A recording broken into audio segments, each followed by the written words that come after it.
যে বিষয়ে এখন আমার গভীর অমনোযোগ তা হলো নতুন কোনো মানুষের সাথে পরিচয় হওয়া, ভালো সম্পর্ক হওয়া।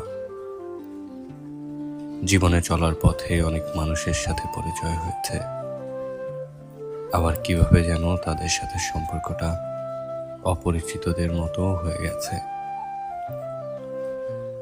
এই যে পরিচিত হয়ে আবার অপরিচিত হয়ে যাওয়ার ব্যাপারটা আমার কাছে কেমন ভয়ঙ্কর লাগে। এজন্য এখন আর নতুন কারোর সাথে পরিচিত হতেই ভালো লাগে না। ভয় কাজ করে, আবার কবে জানি হারিয়ে যায়।